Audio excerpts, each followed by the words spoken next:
Samantala, pinangangambahang maantala ang pagpapasabatas ng Bangsamoro Comprehensive Agreement dahil sa isinasagawang masusing paghimay sa naturang kasunduan. Kasalukuyang nasa legal team ng Pangulo ang kasunduan upang matiyak na ito ay alinsunod sa konstitusyon. Para sa detalye, balita mo kami, Emil Carion. Hinihintay pa rin ng Kongreso ang pagsusumite ng panukalang Comprehensive Bangsamoro Law na pinirmahan sa pagitan ng gobyerno at MILF nito lamang Marso.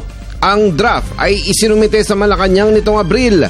Sa ngayon ay sumasailalim ito sa pagsusuri ng legal na kuponan ng presidente upang ito'y di mabutasan sa anumang issue ng konstitusyon. Bagamat Mayo ang dapat na pagsusumite, may dahilan ang pagkakaantala. Kabilang sa harapin ng mga kongresista ang BBL sa pagpapatuloy ng Congress nitong Hulyo matapos ang SONA. It is currently under review.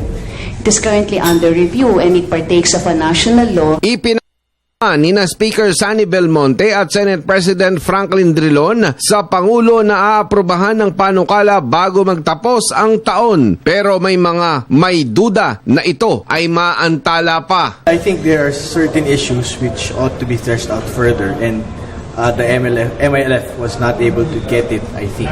The right to self-determination of the Moro people should most definitely be recognized. We're reaching sine die, di ba? They themselves call it what you call last 2 minutes.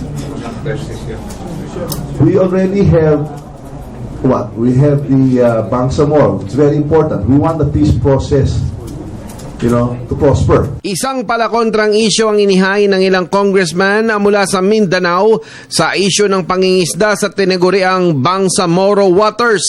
Ayon kay Professor Miriam Coronel Ferrer, panatag na ang Bangsamoro Waters ay magagamit ng lahat ng mamamayan. Prioridad nga lamang ang ibinibigay sa mga Bangsamoro, taal na mga residente sa mga lugar na sakop ng kasunduan. Ang mangyayari po dito, this will be under the jurisdiction of the national government, but arrangements can be made, especially on how to further enhance the economic development of these regions, as we said, considering these are also the poorest provinces. So hindi po contradiction yung aming sinabi kanina na wala po talagang ang zones of cooperation po ay hindi nasa ilalim ng Bangsamoro government.